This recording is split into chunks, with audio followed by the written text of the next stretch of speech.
Welcome to the ESPN F1 post-race show. We're doing things a little differently this week. We've got 3 laps to go in the Hungarian Grand Prix, so we're going to watch along with you. Katie George, Dalen, Spencer Hall. Pretty good race at the moment. Lewis Hamilton was on pole to start things off, his 9th pole. The 2023 season in a nutshell. Potential excitement evaporating in the face of yet more Red Bull dominance. But you know what?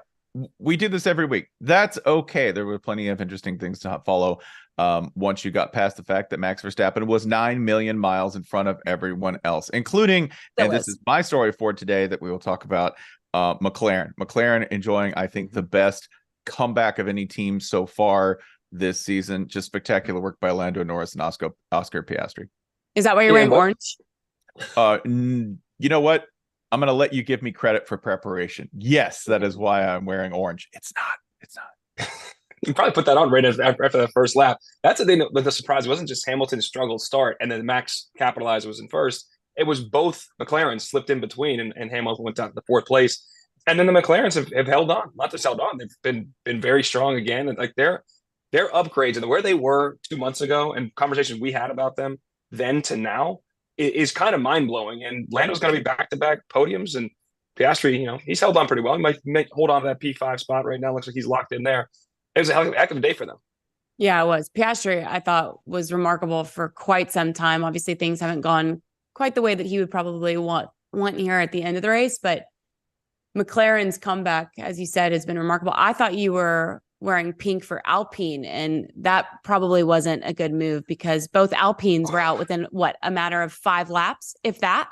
Yeah, no, 5 seconds again. It was the same. It was the first lap again. You got what a Zhou Guanyu's start might have been one of the worst starts I can remember. Like he hardly got off the line. Everybody's passing him, and then he runs into the back and causes the accident. He got penalized for that, but then both Alpines are out within a lap or two. Like that is a remarkably bad day for a team that, again, look where they were 2 months ago and how we were talking about them and where they were in the standings. Yeah. Them and McLaren have completely flipped. If you missed it.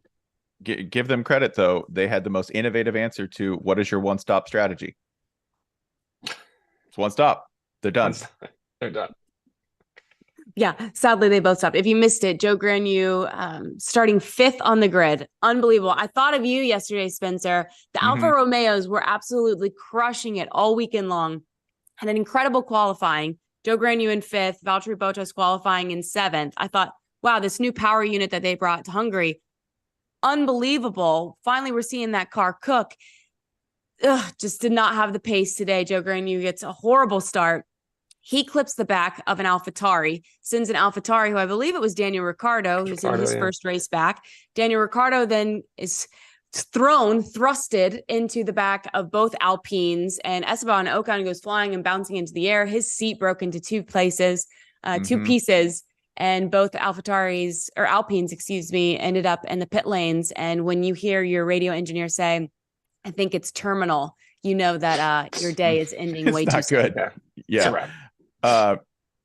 This much to say, first of all, Esteban Ocon, I hope that his back's okay, because when your seat snaps in half, like I think we sometimes underestimate the forces and we sort of get numb to the speed that's happening out there because of the way the cameras are, and we're just used to it.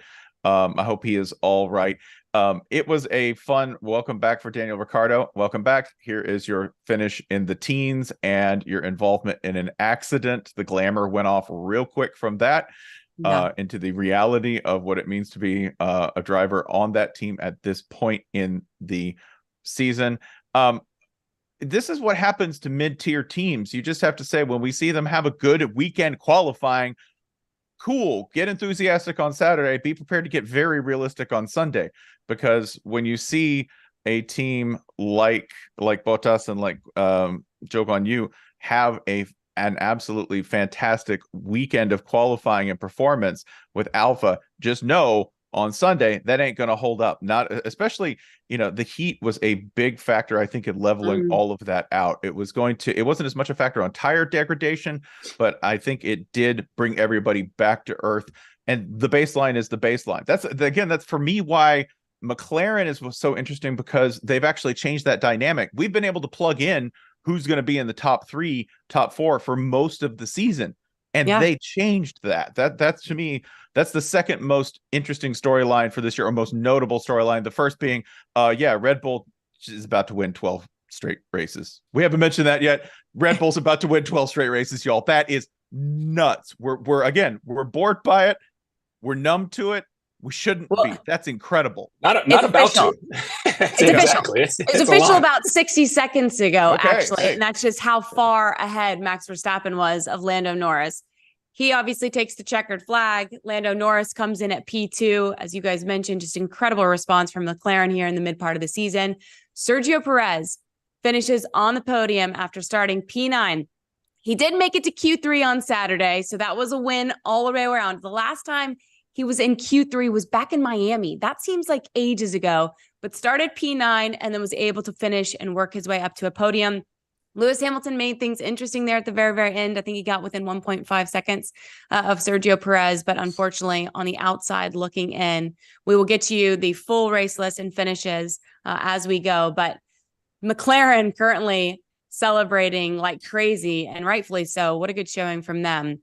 But Max Verstappen, as you guys could imagine, with a 33-second lead and finish to take the checkered flag. Nuts. He does sound bored. I don't know if you heard his race engineer about, I think it was lap 57 or 58. Say, just checking in. How you doing? All good, mate. Like that. He's just hanging out. And I think they said on the broadcast too, he's probably thinking about where he's going on vacation, on holiday after the Belgian Grand Prix next week. So like his dominance has been well documented. Perez, though, I think will end up winning driver of the day, and rightfully so. And you could see him. Obviously, he was more confident, I felt today, and he looked good early. Made a couple good overtakes. Actually, you could bet on him live race to get in the podium at plus 185 about 10 laps into the race. I did take that, so we're feeling pretty good about that. But it was more that he looked like the guy we'd seen earlier in the year, and kind of you saw that come to fruition throughout the course of the race. Outstanding day. He was great. And we know the car is great, but the driver does matter. And he had a day like we expected from him earlier in the year today, and it was great. And both those guys are celebrating like crazy right now. Yeah, and rightfully so. If you're just now joining us, the Hungarian Grand Prix has officially wrapped up. Max Verstappen is your race winner, followed by Lando Norris of McLaren in P2. Sergio Perez, Max's teammate, finishes on the podium P3. Lewis Hamilton in fourth. Oscar Piastri, a great drive for a rookie. Again, just putting together back-to-back good races. He finishes P5. George Russell, P6, after starting P18, after hitting some traffic on Saturday during qualifying. Great drive from him as well. Then you have the two Ferraris in 7th and 8th, and then the two Aston Martins round out the top 10 with Fernando Alonso in 9th, and then Lance Stroll in 10th.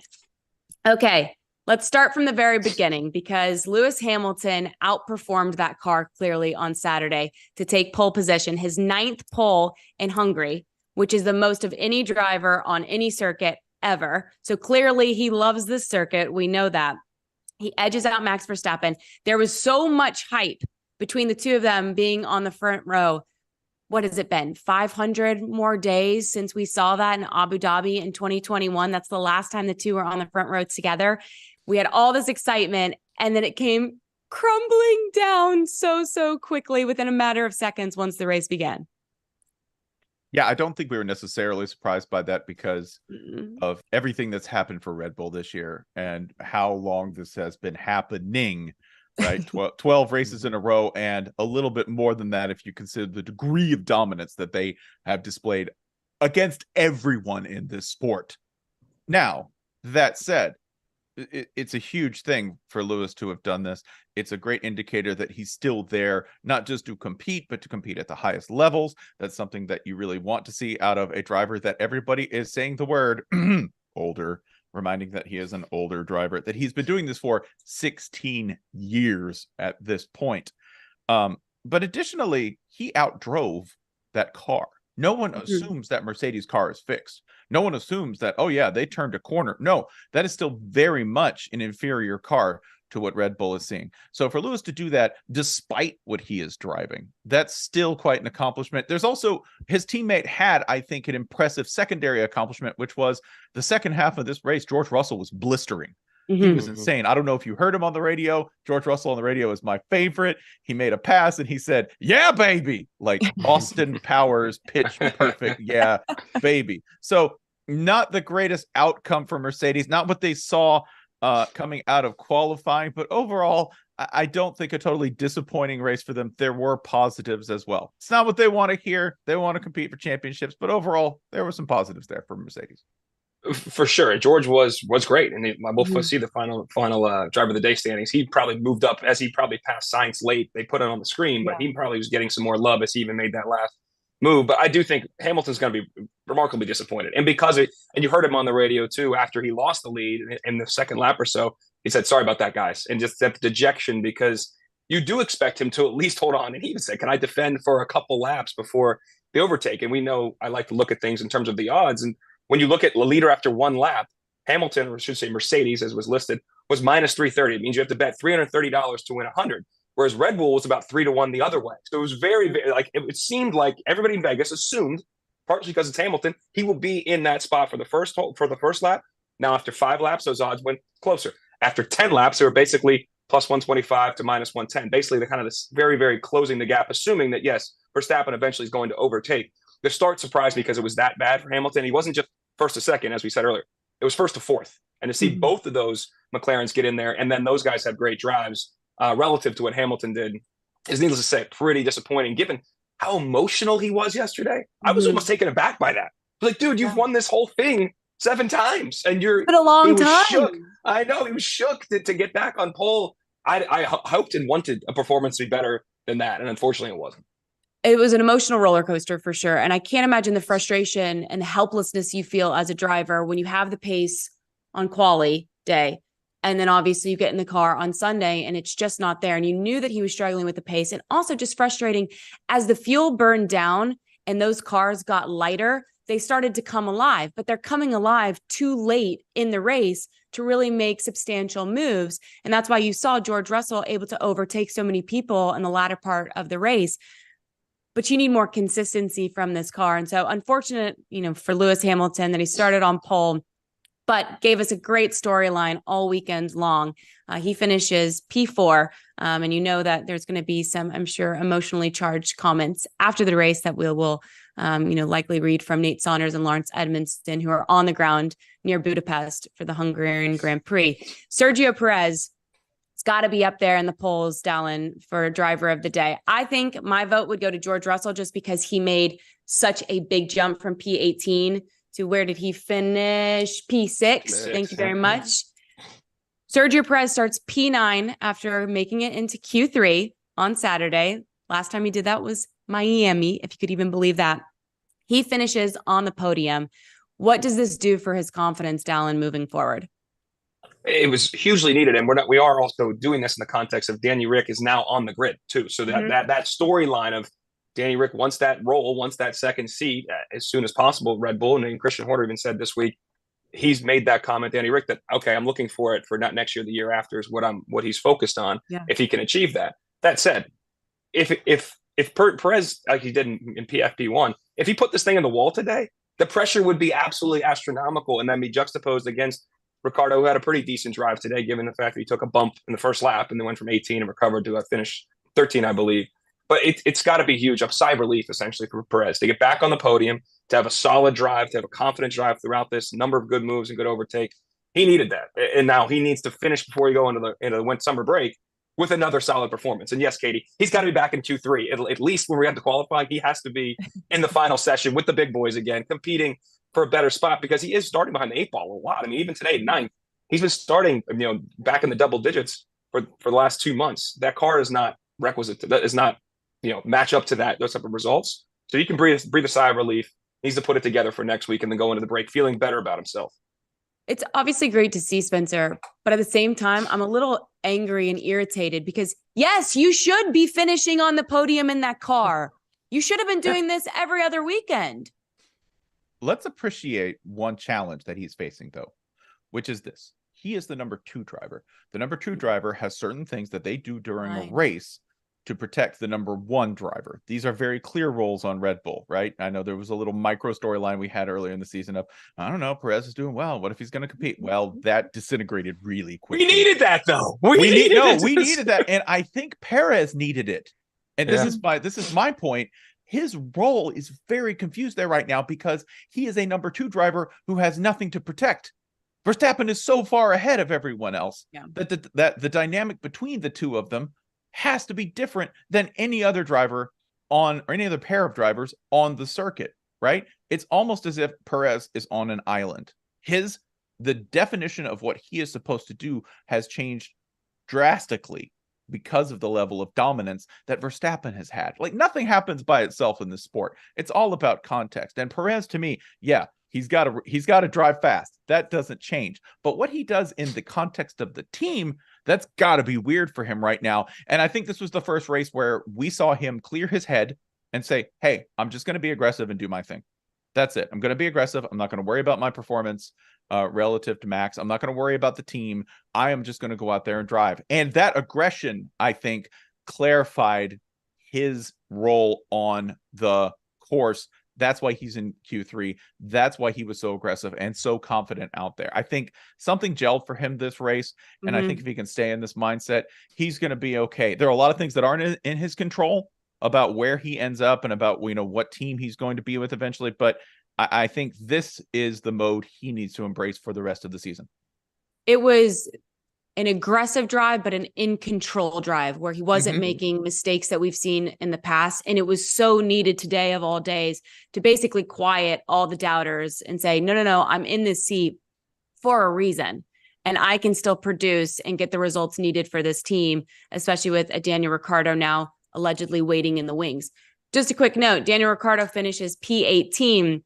I asked our guys, Nate Saunders and Lawrence Edmondson on Unlapped this week, what would you deem a success? They said just outperforming teammate Yuki Tsunoda. He was unable to do that. Yuki Tsunoda finished P12, a good result for him. Daniel Ricciardo did out-qualify him, which I thought was trending in the right direction, but unfortunately, he finishes bottom of the barrel because both Alpines were unable to finish the race, and Esteban Ocon and Pierre Gasly. So Daniel Ricciardo finishes P18. Welcome back, though. We're happy to have you. We'll see if he's able to improve upon that as we move forward this season. But I go to the man in the orange shirt. Silverstone is a completely different circuit than what we have in Budapest. So many corners, so many tight ones. Short, long, not very many straights. You wondered if McLaren's upgrades from a few weeks ago that clearly produced in Silverstone would be able to translate in Budapest. And boy, did they. Is McLaren the real deal, Spencer Hall? Yeah, I think they're legit at this point in terms of getting a second half push towards legitimacy as a contender. That is a long way of saying that. Yeah, I think they are real. I think they are a competitor. If I could put a bunch of conditions on that, I will, because the only team that I could say is legitimately a championship contender is the one we all know and the one that just did 12 wins in a row. Everyone else has a but. And McLaren's is this. We've seen a lot of positives, but you want to see consistency across the board, right? The consistency is the one thing that separates the really great teams from the wannabes. I'm looking at you, Ferrari, okay? A team that had deep struggles for consistency for anything, not only across the season, but within this race. Disastrous 9-second pit stop, where, by the way, Max could have taken that and still won by like 23 seconds. Just a little funsy for y'all, about how far ahead. Don't throw salt. I'll just there's the wound. Here's some salt. Sprinkle it in my thing. That's what I do. But yeah, I think McLaren is the real deal. I think they have fixed some things out. And I think this too, they have two astonishingly good drivers, right? That, like, we were kind of worried about, was Oscar Piastri going to sort of fall into the same role that a lot of his rookie compatriots have fallen into, which is having a lackluster season, having a difficult first season.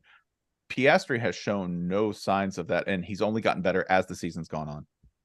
He's so calm, right, Dalen? Like, he seems so poised. The moment's not too big for him. And it almost reminds me a little bit of George Russell last year when he made the switch from Williams to Mercedes. You wondered if the pressure would get to him, and it really didn't. Oscar Piastri, Dalen, has been so impressive over the last few weeks.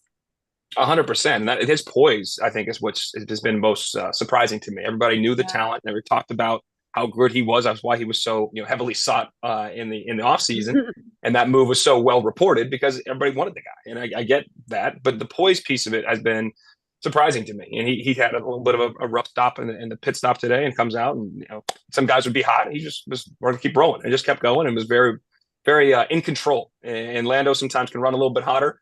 as we heard late in the race with his engineer. He said, I know he's coming behind me. He was mad about it, telling him Perez is coming back. But it was his poise, but the quality of both those drivers. And we always do talk about this being a massive team sport and an organizational success. This went from an organizational failure to an amazing turnaround story in a relatively short period of time. Because when you say real deal to me is who was the second best team in the grid? Who was competing behind Max and competing with Sergio? Who's making it actually entertaining for us spots 2 through 6? And McLaren wasn't even close to that mix. They were in 15 to 20 for the first 6 weeks of the season. This has been an amazing switch, an amazing turnaround, and it's been fun to watch. And it does make things way more interesting for us to still see how far they can go and if they can keep closing the gap, because that's the question with the limited wind tunnel time is the penalty for Red Bull because of the cost cap a couple of years ago. Are other teams able to make more improvements and close that gap at all, make it at all tighter? McLaren in the conversation. I didn't think we'd be having that conversation this year. I'm really shocked that they are where they are right now, and the 2 back-to-back weekends they put up has been pretty impressive. I think they will stay there too. And as you look in, we're going to talk about too, the context of Aston Martin going the other way, Ferrari remaining just exactly where they are, consistently inconsistent. Like you've got Mercedes, great drivers, great teams, but the car is not there. You've got all these different things, as Spencer said, but with all these other teams. Right now, McLaren doesn't look like they have a butt. Looks like they're progressing, and they're in that conversation now. You remember when we did the power rankings after the first weekend? Yeah, obviously, we had Red Bull, and then Aston Martin we had in P2 technically of the power rankings of the 10 teams. So the best of the rest, right? That second tier group was Aston Martin, Ferrari, and Mercedes. Now it feels like the best of the rest in that second tier is Mercedes and McLaren alone, because Ferrari and Aston Martin have both taken a step back. Spencer, what's more impressive? Because we were talking about how great this turnaround was for Aston Martin from last year to this year. We've never seen anything like it. Now you've seen a team do it in season within a matter of months from a horrible start where they said we completely missed the mark at McLaren. And now they have a car that's fighting for wins. So what's more impressive? The turnaround we saw last year to this year with Aston Martin, or what we've seen from McLaren just in a matter of one season? I'm going to go with the McLaren in season because your time frame is so much more compressed. You're under so much more pressure. And consider that your main project, the thing that you are working on, is bouncing between racetracks all over the world, right? In little 1 week and 2 week intervals while you're doing this. So what they've done logistically to make this happen, to get better on the fly, is incredible. I know there's months and months and years of engineering that led up to this that they're managing to deploy. But just think about doing this in real time, right? When everybody's in different places and everybody's moving all over the place, and you got to run a race next week, and you then maybe you crash out, or maybe there's a mechanical failure and you got to do this, and everybody's pointing at you saying, my God, what a failure. McLaren sailed through all of that and is managing to not just be competitive, but to perform at the highest ranks of the sport right now. That, to me, is more impressive. No slam against Aston Martin and what they've done over a similarly short course of time. I just think doing it when they are doing it, that's more impressive to me. I think that's totally fair and a great point. Let me remind you both of a prophecy. And it came from Fernando Alonso, who said, after a certain point, forgive me, I can't remember which race it was, he said that he would be on podium for the rest of the races here on out. And we have yet to see that. No, it does not. Freezing cold takes, if that had been a tweet, would likely post that. Aston Martin started so strong, and then obviously we've seen them kind of slowly tumble back down the grid. Dalen, do you think it's purely based on other teams bringing upgrades and advancing their car? Where did the pace go? What's changed? That's the challenge is we just talk about how great it was for Aston Martin year to year to improve, but you have to keep improving within the course of the season, and everybody else has made their upgrades and they've stuck. Anything Aston Martin has brought has not been impressive. The other piece that I continue to hammer home with this team is we keep saying the team, but really it was one driver turning in the great performances. So if you have a car that allows Fernando Alonso to do his thing and he was in the mix, but your other drivers consistently struggling to get in a hole just into P10 and up, that doesn't exactly help. And now the car has regressed, and now you have a driver in Alonso he's been very patient. I thought he'd be a little more animated at the struggles they've had, but they are no longer in that mix that he was in. And as a team now, they have to find a way. And as you go to the summer break, they've already turned, I'm sure, a lot of their attention to next year's car. The question is, Right. what are they comfortable with? What can they do with the rest of this year and maximize things? I do think when you have Lance Stroll and you have Fernando Alonso, and the gap between the two of those have been clearly established, you are kind of hamstringing yourself when you are comparing yourselves to McLaren, that is two very good drivers, Mercedes, two very good drivers, Red Bull, the best car, the best driver, and Perez, we know when he's on, what he's capable of. They are fighting a little bit with one arm behind their back in a vehicle now that is not where it was and needs to progress. Yeah. Lance Stroll did finish just behind Fernando Alonso today, P9 and P10. So a little bit closer in terms of the gap, but it hasn't consistently been there, as you mentioned, Dalen. I'm just curious, Spencer, because obviously the car maybe isn't as quick as we thought, or it was quick. Fernando Alonso has alleged he thinks it's the new Pirelli tires. Any truth to that, or you think that he's just looking for a possible excuse? I think blaming the tires is a veteran move. Shouts out to Fernando Alonso for employing a deep and well-practiced playbook of driver excuses. I just think that over the season, the car isn't as good. And I think for Alonso, that's borne out in a fall from a steady position at third or fourth to fifth, sixth, seventh, where we've seen him across the last couple of races. For Lance Stroll, though, the difference is more pronounced and I think far more damning, because he ends up sinking from fourth in Australia, where we sort of had a moment where we thought, maybe Lance is figuring this out. Maybe he's finally getting it, to his finishes over the last couple of races, which I believe were 9th, 10th, or 14th and 10th. So when Alonso bumps down, we can still see him around 5. We can still see him around 6. We can still see him within striking distance of competitive teams. When Stroll falls down, suddenly he's battling with Yuki for spots in an AlphaTauri. And that sticks out like a sore thumb. So the progression has, I think, been far more disastrous for Stroll than it has been for Alonso. And that's something that Aston Martin management aside, that they're going to have to look at his performance relative to the car and relative to everyone else around him. Dalen, you're a betting man, so I'm going to lay out a scenario. You tell me what odds you favor and what you would put your money on. That Aston Martin is able to bounce back on the latter part of this season and start fighting for podiums, or McLaren remains consistent and stays on the podiums from here on out?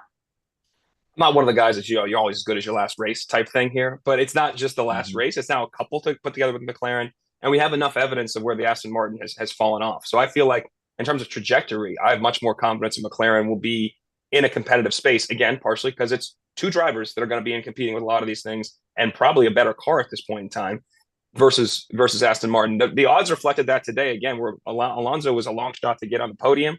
Lando, obviously, given where he qualified, was right there, as was Piastri. And we hadn't seen Piastri have, relatively short odds or sub 1-to-1 money, even money odds to get on a podium all year long. And he was right there in the mix. Unfortunately, didn't get it, but he was right there before we started the race. So yeah, I would definitely think the numbers are going to continue to reflect McLaren's strength. I think earlier in the year, we saw them pop at Monaco, but Monaco is Monaco. And the market the next race was really heavily looking at McLaren ready to make the jump. And relative to Alpine, their odds in terms of those two teams were very much in McLaren's favor. But we saw them, not fall flat, but the progress really wasn't there. I think this is real, as we've already gone through. This is real. This team will be in contention for those 2 through 6 spots, I think, as we move forward here the rest of the season. Let's switch gears and focus on Ferrari. They finished P7 and P8 today. Carlos Sainz had a great start to the race. You thought he was absolutely cooking.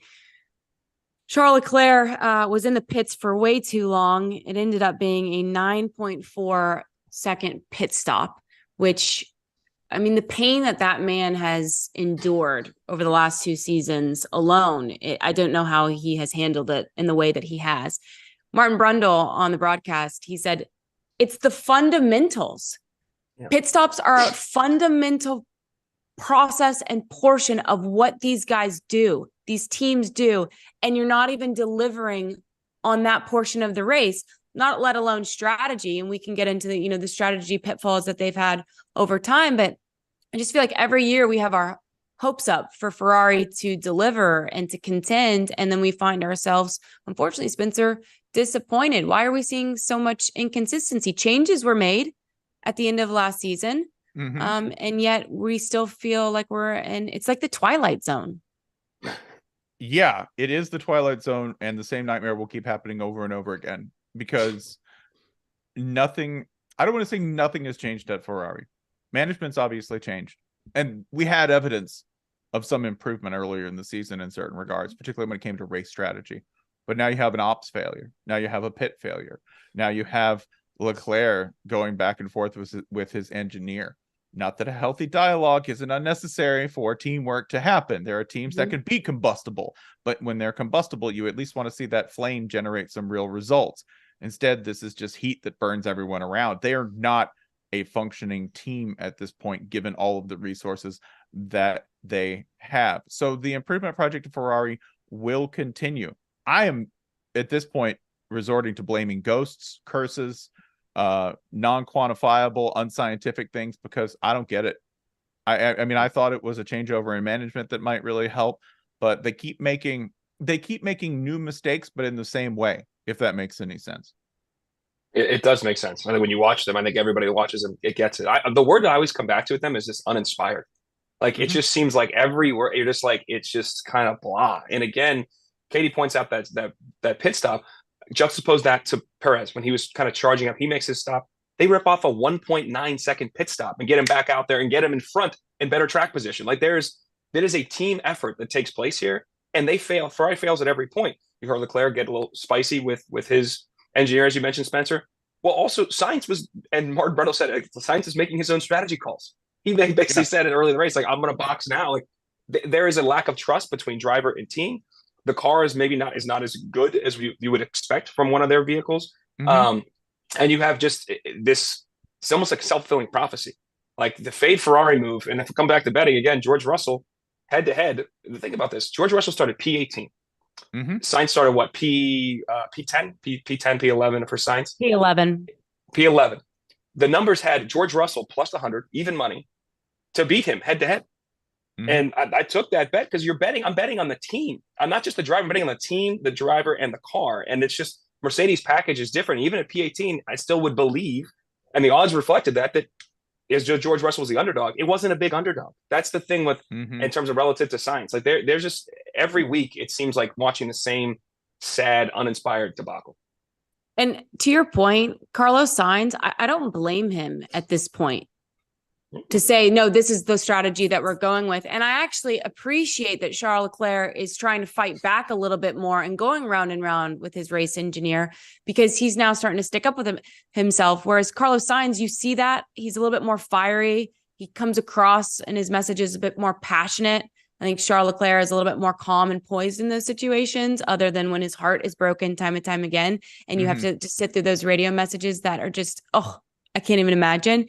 But I'm glad that Charles Leclerc is starting to fight back a little bit, and you can't blame them, because they don't trust the strategy at times that their team is presenting to them. This race from the start was wild. You had something go down at the front of the grid, and then you had something big go down at the back of the grid.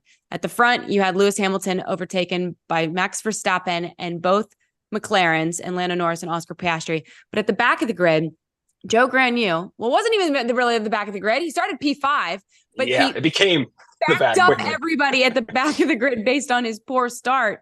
Unfortunately, he hits Daniel Ricciardo in an AlphaTauri. Welcome back, Daniel Ricciardo. You're going to get a little bump, a love tap that sends Daniel Ricciardo into both Alpines. And so both Alpines were unable to finish. They were eliminated, as their race engineers called it, terminal, unfortunately, within the first few laps, based on the collision between Pierre Gasly and Esteban Ocon.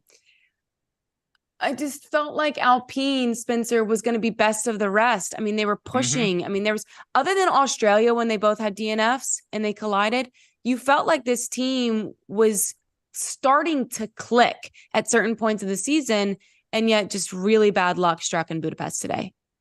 Yeah, we can make this real simple. They got messed with, and they got messed with by forces that were not in their control. And that's a blessing and a curse. It's a curse because, you got a double DNF. The nice thing is you can say it was absolutely not our fault. We got cleaned out by an accident we had no control over with.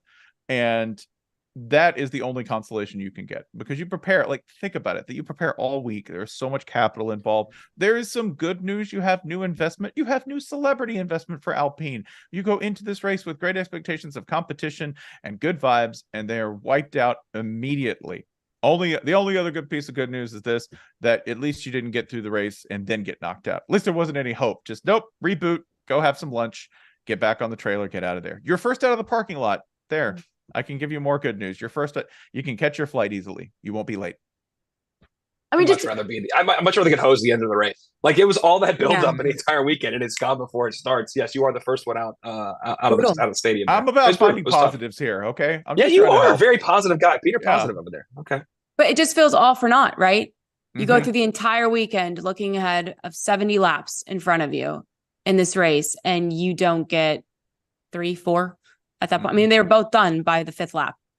How Esteban Ocon or whoever had the rear tire just fall off. I was Gasly. Gasly's right ear was right rear tire was just gone. The right rear, dude, no tire. Esteban Ocon's seats just cracked in half. I feel for them, because this was a weekend that you felt like maybe they could have turned in some good results. I want to ask you both about the tire change that we had from the format during qualification on Saturday. Mixed reactions from the teams and the drivers, but it did shake up quali. I mean, we had 7 different teams represented in Q3 by the end of it. There were mandatory tires for each portion of qualification. So Q1, everybody was on the same set of hards. Q2, everybody was on the same set of mediums. Q1, excuse me, I said that backwards. Q3, everybody was on the same set of softs. So it takes some strategizing out of it, right? Christian Horner was asked about it in the middle of quali, and he said, yeah, there's less strategy for us, which we appreciate as a team. I'm sure you do when you're very good at team strategy. Other teams probably appreciated it. But what did you guys think of having set tires for each portion of qualification? I think what Horner said is what I felt like. It kind of takes some of the intrigue and some of the strategy and some of the thinking out of it, which I prefer that's in there. I understand from an environmental standpoint what they're trying to do with the tires. I get it, respect it, makes sense. Obviously, from a competitive standpoint, I do like the fact that F1 is always willing to adjust things and kind of see what can work and what could, and being flexible and pushing different buttons. And not everything's going to work, and not everything will be, lauded every time you try to make an adjustment. I don't particularly like this one, but like I said, I like their approach, because I don't think we see that a lot in American sports, to kind of move or change things like that, especially mid-season, would just never happen. So I like the fact that they're looking to do different stuff. This one, not my favorite though. It seems like a very, very odd way to advertise your commitment to sustainability when you're going to say, okay, we'll use fewer tires. Now we're immediately going to throw everything on jets and smoke belching ships and throw them halfway across the world to another continent completely. That seems a little cosmetic to me. Additionally, you take away laps. That was something that both Verstappen and Hamilton had an issue with, that you're taking away laps, and people who came out to actually watch the race, because there are people who pay to go and watch these things in person. There is an audience, and they get to see a little less racing. So I don't know. It seems like good intentions, but bad execution on this. That's bizarre to me. Ted Kravitz likened it to always cooking your shepherd's pie the same exact way. And then now you're going to add ketchup, which apparently everybody on the broadcast was like, oh, add ketchup. I don't understand what is a shepherd's pie. And obviously I don't know how to make one because I grew up on this side of the pond, but ketchup in disrupting your mom's shepherd pie recipe probably isn't a good idea. I ask you both, would you like to see it again? Or would you like the shepherd's pie to stick to the status quo? We don't need to see this format anymore. I lost the metaphor with the shepherd's pie part, but give me the pie and keep the pie the same. I can't. I'm slow. Keep the pie the same. So no tire changes. You don't want to see this. Oh no. So okay. I've lost. I told you I'm lost in the metaphor. Do whatever the hell you want. I want to do whatever the hell they want. I got lost in Ted Kravitz's metaphor a little bit, but it had to do with shepherd's pie. So do you want to disrupt things and stick to what we saw? I want to mix up the pie. Do whatever you want. Do whatever the team wants to do, because we're trying to find an advantage with our squad and we're rolling out there. So blow up the pie. There we go. Right. Do the thing that's best for competition. There's other ways to go ahead and make a more sustainable form of F1 racing, which itself is kind of a funny sort of sentence. Additionally, wow, the British crew was shocked at adding a flavor to a recipe. Interesting. I'm just going to take a big sip of this coffee. We didn't. Nate or Lawrence have to be on here to stand up for their country, for sure. for their kingdom. They wouldn't. Coffee, not tea. You're not English breakfast tea over there? No, like I said, shocked that they were objecting to a simple flavor. I brought up the pie because I think I'm just very hungry after the Hungarian Grand Prix. I turn our attention to the Yuki Tsunoda, Daniel Ricciardo battle. New teammates. I can't imagine how this feels for Yuki Tsunoda, having to say goodbye to Nick DeVries, which we can all, I would assume, agree that it was pretty harsh of Red Bull to cut him mid-season like this, only after 10 races, but they didn't feel like his performances were up to par, up to their standard. And Daniel Ricciardo had hedged after saying that he wanted to take some time away and he'd only consider a seat with a top-tier team. He softened his position over time, and AlphaTauri became something that he would consider. Well, when that was made known to Helmut Marko, things started moving rather quickly. And so we say goodbye to Nick DeVries. We say hello again to Daniel Ricciardo, who is one of the best personalities, certainly, in this sport. What did you think of his first performance back? He out-qualifies Spencer Yuki Tsunoda on Saturday, but he finishes P18. Yuki Tsunoda finished P12 today. I mean, I think anything short of a wreck was a success. I know they had different standards, but throwing yourself back into the actual real race speed of an F1 competition, anything short of a crash to me is a success there. So congratulations, Daniel Ricciardo. You got in the headlines. We're going to get a fire podcast out of it, I imagine, at one point. And then you're going to improve from here. So the expectations were as low as they could possibly be. I know we were on the race toward the end there. I thought Ricciardo still stayed in a P13 and out and beat Tsunoda. So I'm like, we need to get clarity on the actual finishing as we were going through it. Oh, you're right. I'm so sorry. I've just been dragging Daniel Ricciardo because I was looking at the 2022 Budapest Hungarian Grand Prix results. That doesn't help, I guess. Yeah. So sorry. No, wow. Got so lost in my shepherd's pie spiel. You were so right. To be fair, it's 13 to 15.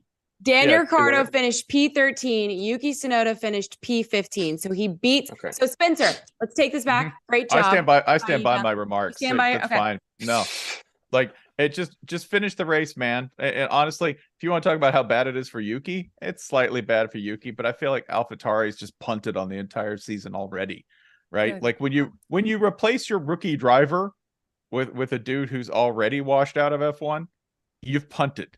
That's what this is. The results themselves, short of being embarrassing, are irrelevant. I think that's a little harsh. I think it's relevant to Yuki. I mean, if Yuki gets beat every race by a guy that looked washed up last time we saw him on the course. Oh, every race would be a different thing. You can write this off as random, right? Like to me, you're within a spot or two. If he gets beat every race, we can have an entirely different conversation about Yuki. Yeah. Okay. I will say this though. I thought in his first 600 meters back on the circuit, Ricciardo did get bumped. Got hit. He gets hit by Zhou Guanyu, creates the accident with the Alpines, drops to P18. And finds his way to kind of settle in and finish P13. And I do think the most important thing, if I were him coming in, it's be comfortable, have a good race, finish the race, and yes, beat my teammate. Like that's how I would be approaching this. And he seemingly accomplished all those things in my mind. So it is a good first outing for him. It's great to have him back on the circuit. We love to talk about him. He will have a podcast. His ESPN 2 show, I guess, went away. Sorry, Will Arnett. We'll find a way to get you another partner to do the streams with. But his showing was solid in a car that's not very good. Let's see what happens next weekend. And I think it's going to be the same kind of expectations. Can he just beat his teammate and finish races and maybe get a point down the road would be winning in that vehicle for sure. Yuki was actually asked about the approach midweek, and he said either driver will be slower, and the slower guy won't make it to Red Bull. That's easy. The faster guy has more chance to go to Red Bull. It's how it works in Formula One. That's it. Daniel is not an easy driver to beat, but at the same time, I'll do what I did in the last couple of races, and it's clear the faster guy will stay or go up. That's it. My deepest apologies to Daniel Ricciardo for sliding him 5 places. He finishes P13 in his return to Formula One. Yuki Tsunoda, his teammate, finished P15. So not only did he out-qualify him on Saturday, he was able to finish higher on Sunday. Okay, real quick, just another thing about how Yuki has been dragged a little bit this year, going back to odds and stuff. Before the season, and Joe Fortenbaugh and I talked a lot about this a lot. One of our favorite bets was Yuki to score more points, basically to have a better year than De Vries. But he was the underdog. De Vries was the betting favorite in Vegas based off one amazing race in Italy last year. But that was how the market saw Yuki versus Nick De Vries.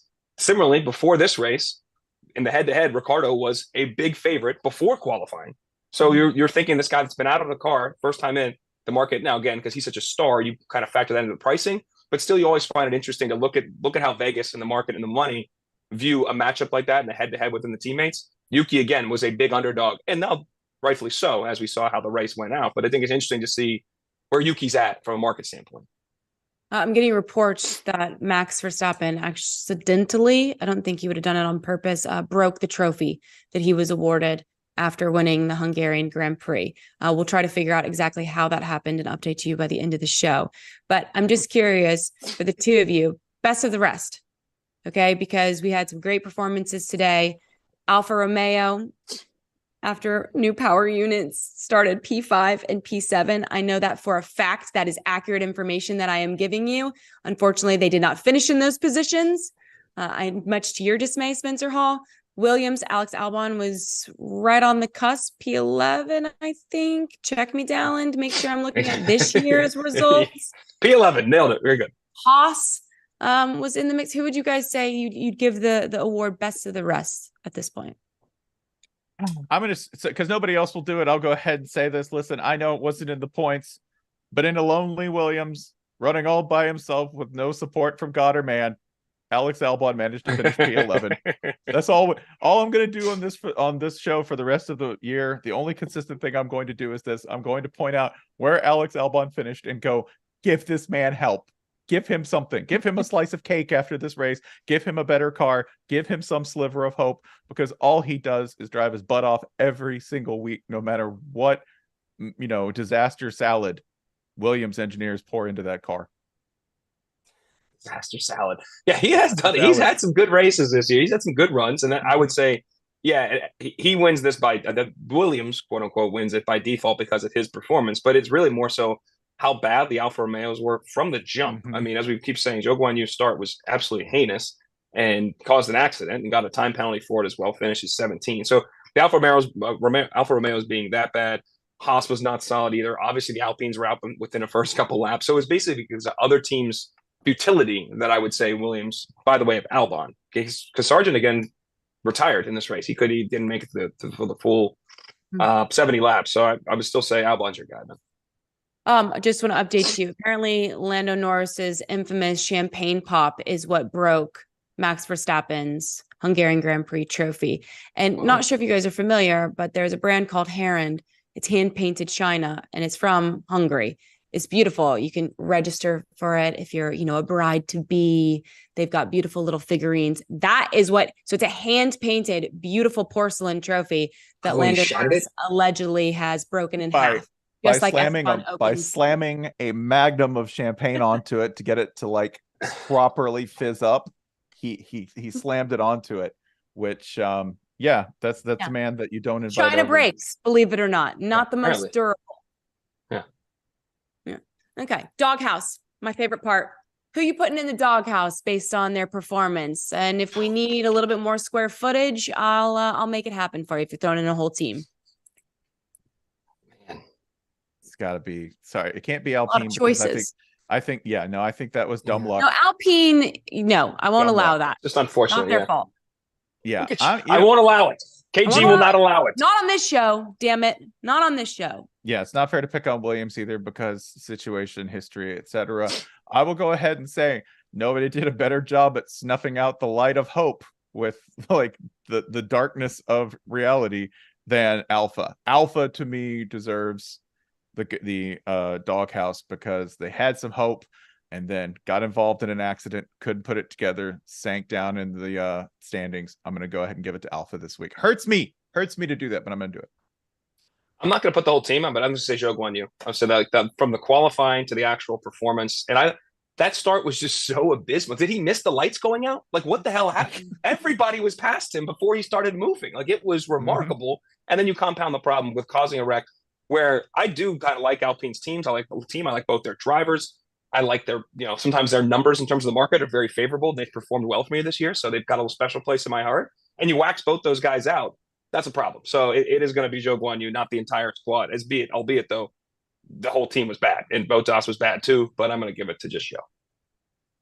This pains me, but I'm going to put Lewis Hamilton's start in the doghouse. Just that first 15, 20 seconds where he allowed 3 cars to go past him. It looked like he got off the line really well too. He shades over to cover Max. Max, of course, still able to get around him, but then in the meantime, allowed 2 McLarens to pass him as well, put him in P4. And then obviously he was trying to regain positions for the rest of the race. So I put his start, unfortunately, in the doghouse. I'd also throw Charles Leclerc's pit crew for their 9.4 pit stop in the doghouse. So we've got a little room to make for that crew to go in. I almost want to put Ferrari there every time we talk about this, but I can't do it. But I guess they earn it a lot of times in their pit crew. Good call in the pit crew. They do. I want to remind everybody who's watching, listening along, that Stewart is the compelling documentary film on Formula One world champion, team owner, and legend of the sport, Sir Jackie Stewart. And you can catch it on ESPN Plus. Go check that out right now. And also, we would ask you to check out our F1 podcast, Unlapped, hosted by me, Katie George, alongside Nate Saunders and Lawrence Edmondson, each week breaking down everything that's happened before, previewing what's next, and the news of the week. You can find us every week on YouTube and wherever you get your podcast. Overall, gentlemen, there we go. We've got the broken Heron Trophy. What happened here? Via the Formula One tweet. Broken in half. Maybe they can super glue it back together before he gets on his PJ to head home. Overall, from the two of you, great analysis. Did you enjoy today's race? Did you feel like it was compelling? I did. I thought it was a compelling race. Hungaroring is like a nice change of pace given the tracks that we've had the past couple of races. So yeah, I still thought it was compelling viewing. I think it's well presented. I think that it was fascinating watching teams continue to try to figure it out in real time. That to me is the most intriguing story. Besides, yes, legendary greatness on the part of Red Bull. Yeah, I thought it was like every race right now. The P1 is not my intrigue. It really is the rest of the podiums. It is individual battles. If you're betting on stuff, it's watching things like Daniel Ricciardo and how he's back on the grid. So I think there was entertainment and intrigue all over the race, just not for that top spot. And there really never is right now. As always, we appreciate your time and your analysis. Dalen Cuff, Spencer Hall, Katie George, thanks for joining us this afternoon as we broke down all things Hungarian Grand Prix. Have a great weekend. Cheers.